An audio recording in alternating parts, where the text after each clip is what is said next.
재밌게도 이번 지난 수요일 로마서 강해에서 중점적으로 다룬 내용이 우리가 성적인 범죄에 이어서 이제 우리 마음으로부터 나오는 그런 죄를 성경은 다스리고 있습니다. 그래서 그 중에서도 우리 시기에 대한 말씀을 많이 나눴는데 엔비어. 그런데 오늘 또 본문 말씀이 하나님의 사랑이 어떤 사랑이냐? 하나님의 사랑은 시기하지 않는 사랑이라는 것입니다. 그래서 이 사랑에 대해서 이번 주에 2번이나 나누게 됐어요. 그래서 우리에게 주시는 하나님의 메시지가 있는가 보다 하고 더 준비를 하게 됩니다. 여러분, 우리는 지금 세계에서 손꼽히는 행복한 나라에 살고 있습니다. 동의하시나요? 네, 아멘. 세계에서 미국에 사는 것만으로, 심지어는 홈리스로 산다 할지라도 세계에서 무려 10% 안에 드는 부자로 우리가 살고 있는 겁니다. 그렇더라고요, 통계가. 미국에 살고 있는 것만으로 세계 10% 안에 드는 부자다. 그런데 과연 행복하느냐에 대해서는 통계가 말하기를 172개 국가 중에 무려 150위권에 있습니다, 미국이. 그러니까 뒤에서 불행한 순서로 따지는 게 더 빨라요. 어떻게 이럴까요, 우리가? 정말 부족한 게 없고 좋은 게 많은데 왜 미국에 사는 우리들은 그리 행복해 보이지 않는 걸까요? 그 이유가 저는 끊임없이 우리를 경쟁하게 만들고 남을 질투하게 하고 남의 눈을 의식하게 만드는 이 세상 풍조 때문이라고 생각을 합니다. 믿는 사람들조차도 끊임없이 이 정도면 됐다, 이 정도면 정말 하나님께 감사하고 하나님의 영광을 위해서 살아가겠다가 아니라 조금 더, 그래서 저 사람보다는 더, 그 사람 수준으로 올라갔더니 그보다 더 생활 수준이 높은 사람을 바라보고 끊임없이 괴로워하고, 저 사람보다 더 가야지, 더 승진하고, 더 부유하고, 더 멋지게 살아야지. 이런 생각들에 우리 사로잡히다 보니까 하나님께서 우리 주신 것을 감사하지 못할 때가 너무나 많이 있는 것 같습니다. 학교에서조차 그렇습니다. 우리 자녀들, 우리 친구들끼리 사랑하고 우애 있게 지내라면서 성적으로 다 순위를 매겨버리죠. 내신이라는 게 있습니다. 제가 아주 고등학교 때 한국에서 2를 간 게 내신이잖아요. 하여튼 시험을 보면 저는 항상 반에서 2등이었습니다. 1등이랑 시험 보고 나면 얘기를 하죠. 오늘 시험 어땠어? 그러면은 친구가 나 망쳤어, 시험 망쳤어. 근데 성적표가 이제 과목별로 쫙 나오는데 1등부터 꼴찌까지 순위가 매겨서 나와요. 근데 거기 잘 봤어요, 시험을. 그래서 이게 도무지 친구들이 아니라 한국에서 인문계 고등학교에 있다 그러면은 다 모조리 경쟁 상대입니다. 그러니 많은 학생들이 자살하는 것이죠. 충분히 좋은 여건과 환경 속에서도 불행하다는 것입니다. 1등부터 꼴찌까지 과목별 통계를 내어버리죠. 그러니 거기서 올라가기 위해서, 한 계단이라도 더 올라가기 위해서 우린 괴로운 삶을 살고 있습니다. 그래서 입시 지옥이라는 말이 있죠. 우리 뿐만이 아니라 가족에서는 어떻죠? 가족도 별다르지 않죠? 왜 너는 형 같지 못하니? 왜 너는 언니 같지 못하니?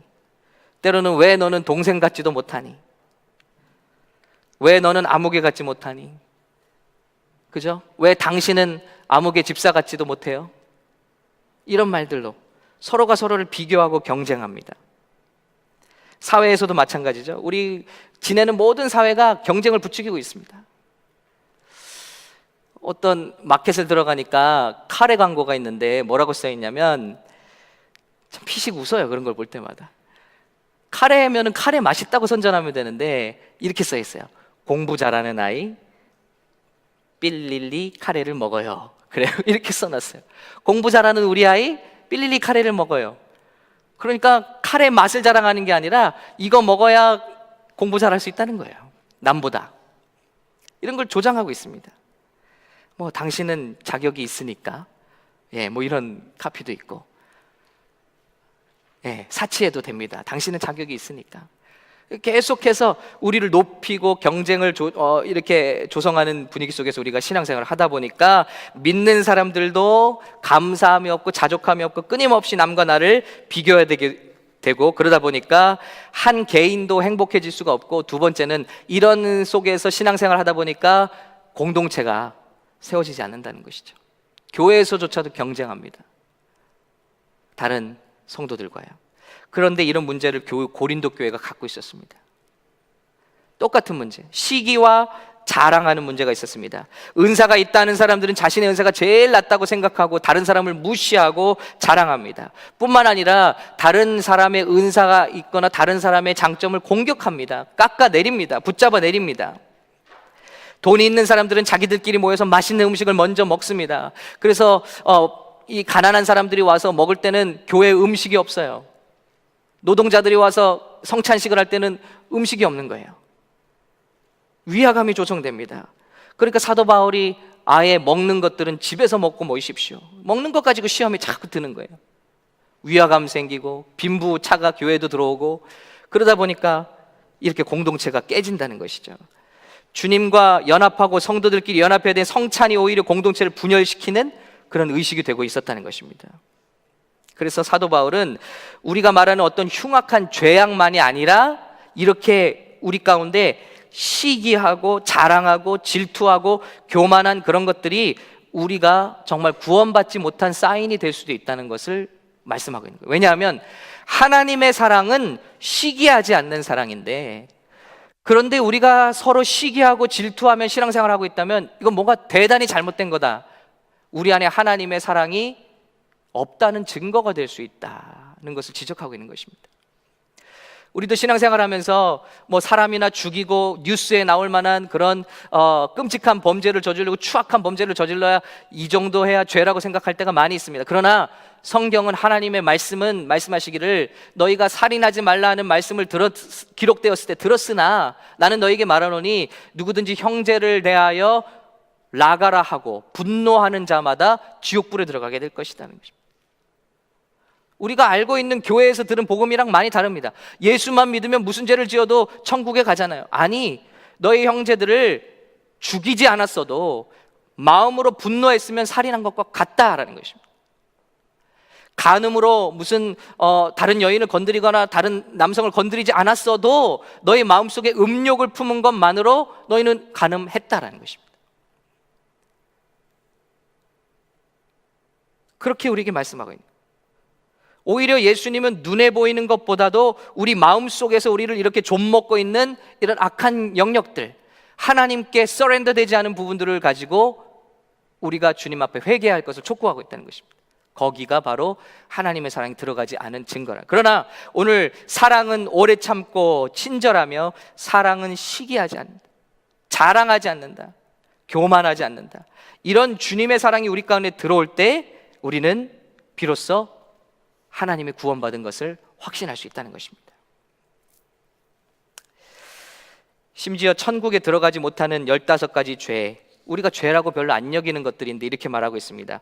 육체의 일은 현저하니, 갈라디아서 5장 19절인데요 같이 읽겠습니다. 시작. 육체의 일은 현저하니 곧 음행과 더러운 것과 호색과 우상숭배와 술수와 원수를 맺는 것과 분쟁과 시기와 분냄과 당짓는 것과 불리함과 이단과 투기와 술취함과 방탕함과 또 그와 같은 것들이라. 전에 너에게 경계한 것 같이 경계하노니 이런 일을 하는 자들은 하나님의 나라를 유업으로 받지 못할 것이요. 그랬습니다. 여기 보면 3가지 정도의 범죄가 있습니다. 성적인 죄, 음행, 더러운 것, 호색. 두 번째는 종교적인 죄가 있습니다. 우상숭배와 술수. 세 번째는 형제를 깨뜨리는 것, 즉 공동체를 파괴하는 것, 원수 맺는 것, 분쟁, 시기, 분냄, 당짓는 것, 분열, 이단, 투기에 대해서 말씀하고 있습니다. 또 4번째로는 무절제한 것, 술 취하는 것, 방탕하는 것도 우리가 하나님의 나라를 상속받지 못한 증거가 된다는 거예요. 우리가 알고 있는 죄와는 너무나 다르잖아요. 오늘 이 말씀을 통해서 우리 신앙을 정말 점검할 수 있게 원합니다. 내가 10년을 교회 다녔건 20년을 예수 믿었건 간에 마지막 날에 우리가 천국문 앞에 가서 나는 너를 도무지 알지 못한다, 난 너를 모른다, 그 말씀을 듣기 전에 우리가 오늘 말씀을 통해서 내 안에 주님의 사랑이 계신가, 그 중에 하나로 나는 왜 시기하는가, 나는 왜 질투하는가, 이것을 우리가 고침받기 원합니다. 주님의 사랑은 고침받기 원합니다. 첫 번째, 그러려면 먼저 진단이 있어야겠죠. 시기가 뭐냐 도대체. 수요일 날도 말씀 나눴습니다만 성경은 질투와 시기를 구별하고 있습니다. 질투는 jealousy라는 단어를 쓰고 있고 시기는 envy라는 단어를 쓰고 있어요. 근데 jealousy라는 단어는 열정이라는 단어 zeal과 어원이 같습니다. 그래서 질투를 하게 되면 열정을 갖게 돼요. 예를 들어 아침에도 말씀드렸지만 제가 어떤 목사님의 열정 있는 목회를 보게 됐어요. 잘하시는 목회를 보게 됐어요. 그럼 제가 그분을 질투하게 되면 어떻게 되냐면 zeal이 생겨요. 아, 나도 해야겠다. 나도 열심히 해야겠다. 그게 바로 열정이에요. 질투는 초점이 상대방에게 있는 게 아니라 제 안에 있는 겁니다. 근데 시기는 뭐냐면 초점이 내가 잘해야겠다가 아니라 저 사람을 끌어내려야겠다가 envy입니다. 무서운 것이죠. 그렇기 때문에 질투는 때론 필요합니다. 그런데 시기는 자기가 갖지 못한 것을 남이 가진 사실에 슬퍼하는 것이죠. 질투는 반대죠. 남이 지는 것을 내가 갖지 못한 것에 슬퍼하는 것이죠. 그래서 나를 이렇게 발전시키는데 도움이 됩니다. 그러나 시기는 앞에 있는 사람들 자꾸 끌어내리는 거죠. 그런데 하나님의 사랑은 시기하지 않는다는 것입니다. 참 우리 속담에도 너무나 좋은 속담이 있죠. 질투에 대한 속담. 사촌이 땅을 사면 어때요? 기쁘다. 예, 사촌이 땅을 사면 할렐루야. 예, 우리 아니잖아요. 배가 아프다. 예, 참 놀라워요. 이 속담이. 삼촌이 땅을 사면 아무렇지도 않아요. 근데 사촌이라야 배가 아픈 거예요. 이게 뭐냐면 저도 마찬가지예요. 어느 목사님들이 존경을 받거나 어느 교회가 참 부흥한다거나 이런 소식을 들으면 아무렇지도 않아요. 그런데 저와 비슷하게 나이도 비슷하고 환경도 비슷한 어떤 목사님들이 목회를 잘한다는 소식을 들으면 희한해요. 그때는 배가 아파요. 그렇지 않나요? 그러니까 사촌이에요. 사촌. 나와 같은 처지에 있는 사람이 잘 되면 배가 아픈 거예요. 질투면 좋겠는데 나도 열심히 해야겠다면 좋겠는데 끌어내리고 싶은 마음이 든다.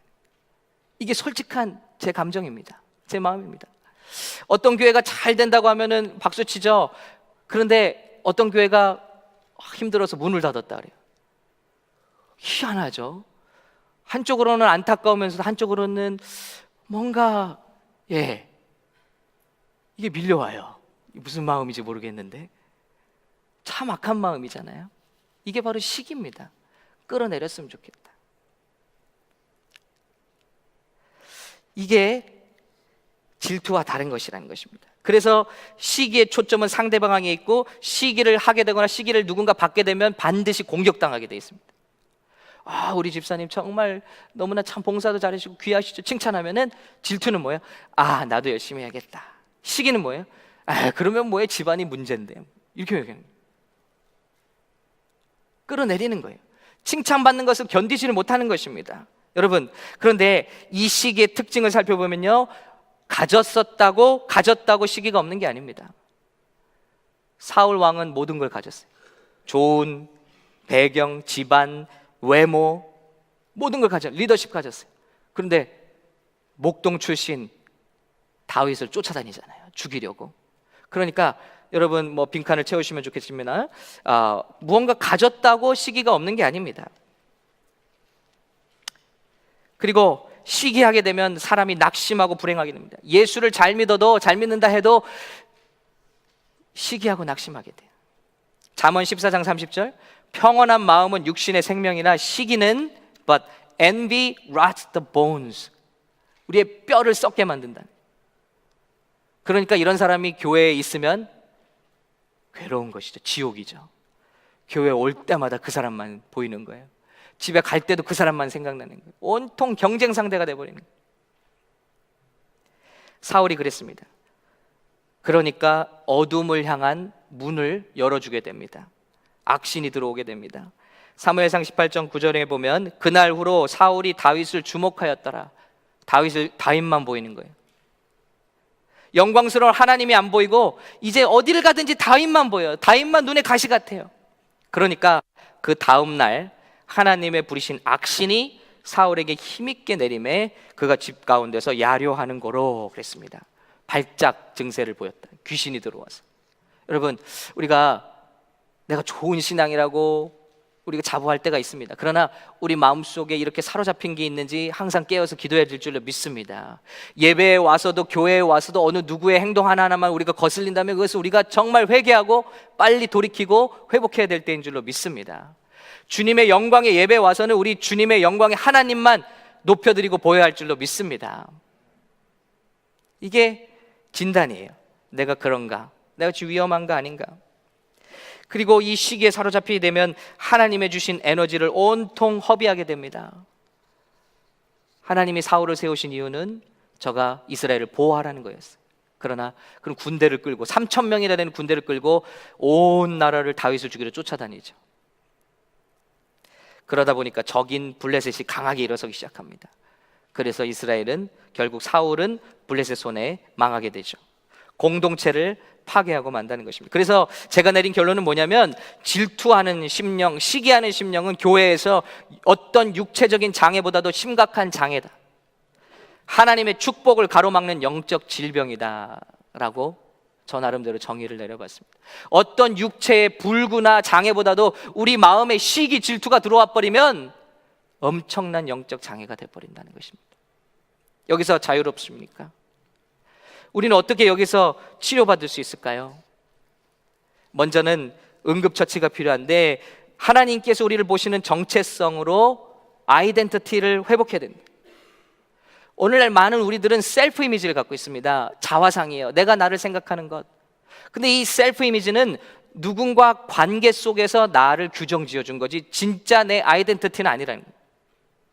지난 여름에 우리 청년들이 시애틀에 올라가서 100% 변화됐어요. 한 명도 그냥 돌아오지 않고 100% 변화. 20여 명. 저를 포함해서. 그 이유가 뭐냐면요.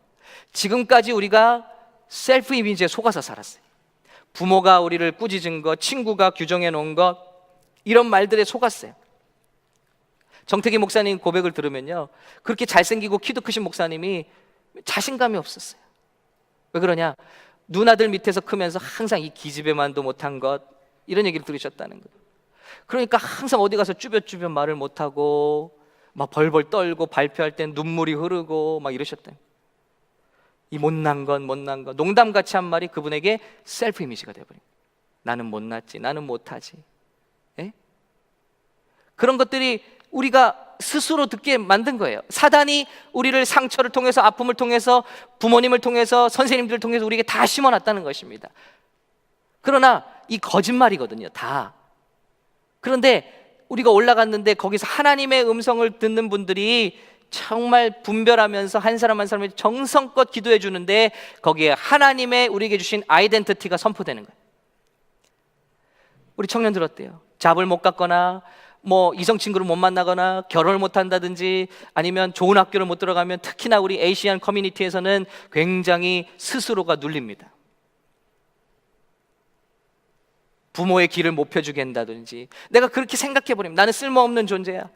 나는 참 별 볼 일 없는 존재야. 누가 나 같은 사람을 좋아할까? 이렇게 돼 있다는 거예요. 또 요즘엔 미모 지상주의죠. 이렇게 예쁘지 않은데 누가 나와 결혼할까? 이런 생각들로 꽉 차 있어요. 그런데 하나님의 아이덴티티가 선포되는 것입니다. 오직 너희는 택하신 족속이요 왕 같은 제사장이요 거룩한 나라요 그의 소유된 백성이니 여러분은 택하신 족속이고 왕 같은 제사장들이고 거룩한 하나님의 나라고 그의 소유된 백성인 줄로 믿습니다. 하나님께서는 저와 여러분을 어머니의 뱃속에 입은 태 속에서 정자와 난자가 만나기도 전에 예레미야에게 말씀하시기를 내가 빚어지기 전부터 너를 알았고 구별했다는 것입니다. 우린 다 마스터피스, 하나님의 걸작품들인 줄로 믿습니다. 우리 여러분 옆에 한번 말씀해 주실까요? 당신은 하나님의 하나뿐인 걸작품입니다. 한번 얘기해 주시기 바랍니다.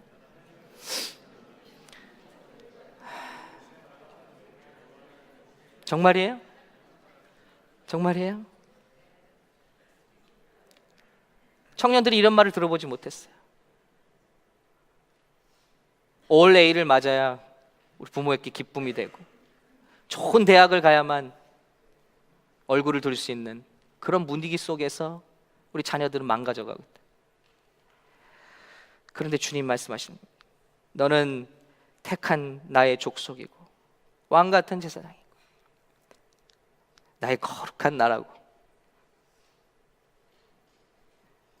My very own possession, 나의 것이다. 아무도 너를 그렇게 말할 수 없고, 아무도 너를 정죄할 수 없고, 아무도 너를 그렇게 무시할 수 없는 나의 very own possession, 나의 것이다. 그 말씀들을 들을 때 청년들이 다 살아난 거예요. 이번 수련회 때 저희를 위해 기도해 주신 그 6분을 어렵게 모시는 거예요. 제가 우리 교회가 왜 이런 결정을 하겠습니까? 우리 성도들이 다 살아났으면 좋겠어요. 지금까지 당신은 얼마짜리, 한 달에 얼마짜리, 다 이렇게 레이블을 매겨놨잖아요. 사람들이 셀프 이미지, 내 인생은 실패자. 그런데 우리 주님의 음성을 듣고 우리 성도들이 다 살아나는 경험을 했으면 좋겠습니다. 그래서 모셔오는 거예요. 무리를 해서, 우리 교회에서는 사실 이렇게 무리를 하면 안 되는데 모셔오는 거예요. 예산보다 더 크게. 여러분, 이번 수련회에 다 올라가셔서 정말 그 음성을 듣고 세미나도 들으시고 말씀을 들으시고 진리가 이제 우리 가운데 들어와서 우리 자유케 하시는 귀한 역사를 경험하시길 예수님으로 축복합니다. 그래서 정체성을 회복해야 돼요. 하나님이 뭐라 하시는가? 하나님이 동물은 말씀으로 만드셨어요. 그러나 사람은 손으로 빚으셨어요. 왜일까요? 손으로 빚는 것들은 만들 때마다 달라져요. 그렇죠? 그러니까 우리는 세상에서 단 하나뿐인 유일한 하나님의 마스터피스. 말로는 아마 똑같이 만들어질 수 있을 거예요. 그러나 빚는 거는, 여러분 미술 작품에 보시면 알잖아요. 만들 때마다 달라져요. 뭐가 달라도 달라요. 우리 70억 인구 중에 지문이 같은 사람이 단 한 사람도 없어요. 하나님은 우리를 다 개인적으로 사랑하시는, 인디비주얼리. 그런 하나님의 사랑을 경험할 때 우리는 자유하게 된다.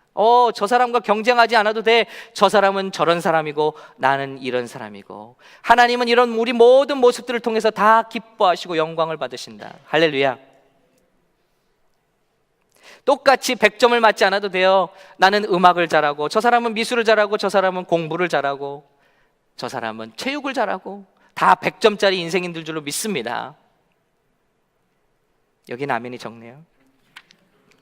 그러나 우리 사회는 다 같이 총점을 내서 평균으로 내버려요.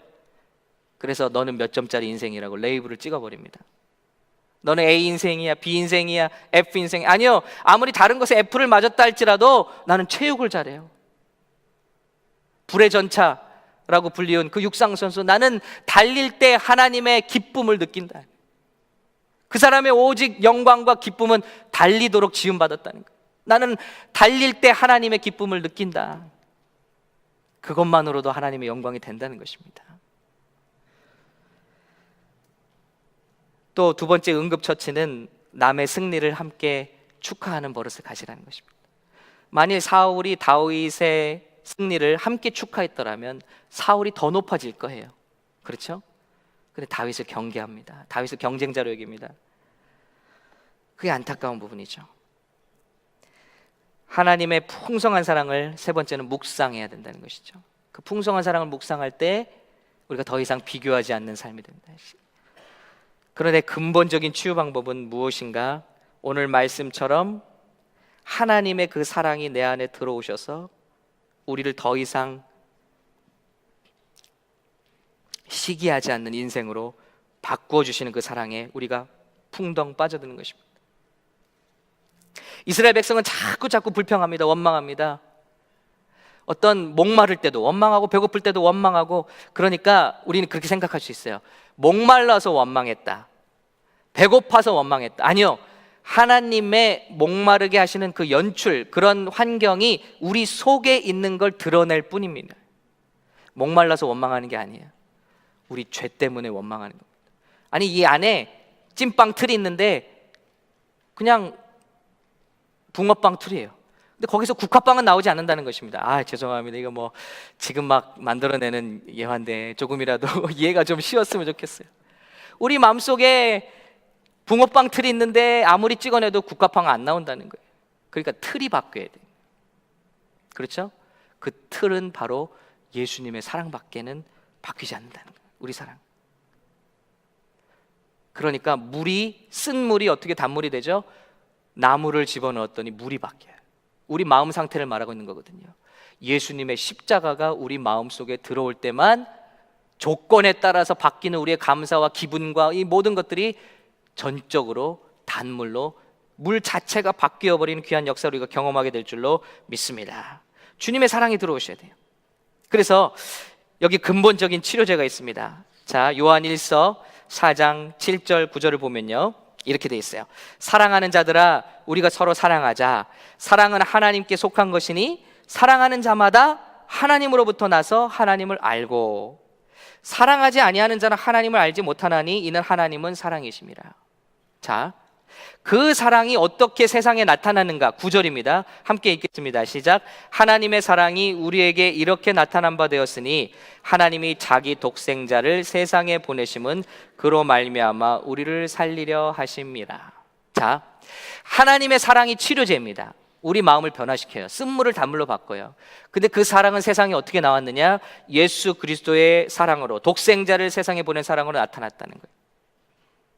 그러니까 세상 종교로는 이게 해결이 안 된다는 거예요. 아무리 고행하고 수행하고 내려놓고 비우고, 불교처럼 계속해서 비운다 욕정을 없애고, 그러니까 미워하는 마음을 없애고 집착을 없앤다. 그래도 죽을 때는 나는 실패했다는 거예요. 이건 다른 문제. 그러나 기독교는 채우는 종교입니다. 버리는 종교가 아닙니다. 예수 그리스도의 사랑을 우리 가운데 담는 종교예요. 귀신을 쫓아졌더니 7귀신이 더 들어옵니다. 왜요? 비어있기 때문에. 세상은 자꾸 비우기만 하는 거예요. 그러나 우리 주님을 따라가는 것은 주의 생명과 사랑이 우리 가운데 풍성하게 채워지는 것입니다. 그러면 미워하고 시기하고 질투하던 마음들이 물러간다는 것입니다. 할렐루야. 그 사랑이 뭐냐? 예수 그리스도의 나타나심이라. 하나님의 사랑이 이렇게 나타나는데 그것은 독생자의 사랑이라. 그럼 그 사랑이 어떻게 우리 안으로 쑥 주사로 치료제를 맞듯이 어떻게 우리 안에 들어오느냐? 요한일서 4장 10절입니다. 사랑은 여기 있으니 우리가 하나님을 사랑한 것이 아니요, 우리가 먼저 사랑해서 되는 게 아니에요. 노력이 아니라 하나님이 우리를 사랑하사 우리 죄를 속하기 위하여 화목제물로 그 아들을 보내셨습니다. 그런데 그 사랑은 어떻게 우리 안에 들어오느냐? 15절입니다. 같이 읽을까요? 15절 넘어가겠습니다. 자, 시작. 누구든지 예수를 하나님의 아들이라 시인하면 하나님이 그의 안에 거하시고 그도 하나님 안에 거하느니라. 할렐루야. 하나님은 사랑이시. 근데 그 사랑이 어떻게 우리 세상에 보여졌나? 예수님을 통해서 나타났다. 그 밖에 있는 예수님이 어떻게 우리 가운데로 들어오셨냐? 우리가 그분을 하나님의 아들이라 시인할 때 하나님이 그의 안에 거하시고 그도 하나님 안에 거하느니라. 진심으로 내 죄를 회개하고 우리 주님을 내 안에 주인으로 모셔드릴 때, 하나님의 아들이요 나의 구주요 주인으로 영접할 때 그분의 사랑이 우리 가운데 들어오신다는 것입니다. 그래서 우린 심판날에도 두려워하지 않고 어떤 유혹에도 굴하지 않고 사랑하고 하나 되는 사람들이 됩니다. 마지막 요한일서 4장 16절 17절을 읽고 마치겠습니다. 함께 읽습니다. 하나님이 우리를 사랑하시는 사랑을 우리가 알고 믿었노니 하나님은 사랑이시라. 사랑 안에 거하는 자는 하나님 안에 거하고 하나님도 그의 안에 거하시느니라. 이로써 사랑이 우리에게 온전히 이루어진 것은 우리로 심판날에 담대함을 가지게 하려 함이니 주께서 그러하심과 같이 우리도 이 세상에서 그러하니라. 우리가 어떻게 이렇게 망가졌죠? 사람들과의 관계에서. 자, 첫 번째는 하나님과 관계에서 깨짐으로 우리 정체성을 잃어버렸어요. 내가 누군지도 몰라요. 그리고 살아요. 먹기 위해서 일하고 일하기 위해서 먹고 이걸 반복하면서 살아요. 왜 사는지도 모르고 바쁘게 삽니다. 하나님을 잃어버렸기 때문에. 첫 번째는 예수 그리스도를 통해서 하나님과의 관계가 회복돼야지만 우리 안에 진리가 들어와요. 사랑이 들어와요. 그리고 우리가 왜 이렇게 시기하고 질투하게 됐죠? 관계 속에서 상처를 통해서 셀프 이미지가 거짓말로 내게 씌워졌어요. 너는 실패자야. 너는 나쁜 사람이야. 너는 하나님께 쓰임받을 수 없어. 그런데 이걸 해결해 줄 수 있는 방법이 뭐냐면요, 위로는 하나님과 관계가 회복되는 것이고 사랑하는 공동체를 통해서 다시 회복되는 거예요. 오늘 나눔을 잘 해보시기 바랍니다. 누군가 여러분에게 거짓말을 심었어요. 누군가 여러분에게 분명히 거짓말을 심었어요. 근데 그것이 다시 해결되는 방법도 누군가 와서 여러분에게 진실을 말해줘야 됩니다. 정태기 목사님이 간증을 들어보면 교수님이 말씀하실 때 당신은 정말 매력 있는 사람이다. 그 한마디에 녹아내렸대. 평생 자기는 못난 기집애만도 못한 이런 말을 그리고 자기를 억압했는데 알아요? 당신은 정말 괜찮아요. 당신은 정말 매력이 있어요. 거기에 자신감이 회복되다. 이게 누구를 통해서 이루어집니까? 우리 관계를 통해서 다시 한번 회복되는 것입니다. 우리가 서로 경쟁하고 시기하고 그래서 깎아내리는 말이 아니라 성도님 알아요? 성도님 정말 매력이 있어요. 그래서 우리 아이들이 선포하는 거 I am beloved, I am beautiful. 너 못생겼어 이런 것이 아니라 그대로 정말 괜찮아. 개성이 있어. 예? 너는 너대로 정말 괜찮아. 그 말을 할 때 저들이 매주마다 학교에서 듣고 오는 거짓말들이 여기서 씻어질. I am beloved, I am blessed, I am victorious, I am beautiful, I am gentle, I am kind, I am a child of the most high God. 이것을 우리가 고백할 때 저들에게 들려진 모든 거짓말들이 깨어지는 것입니다. 우리 샘터마다 우리 교회가 이렇게 힘을 잃고 들어오는 사람들이 주님의 진리의 말씀 듣고 여러분의 사랑을 듣고 하나님의 사랑으로 정말 진리로 바뀌어지고 그들의 삶이 거듭나는 놀라운 사랑의 치유제를 여기서 경험하는 귀한 교회가 우리 저와 여러분 되시기를 예수님의 이름으로 축원합니다.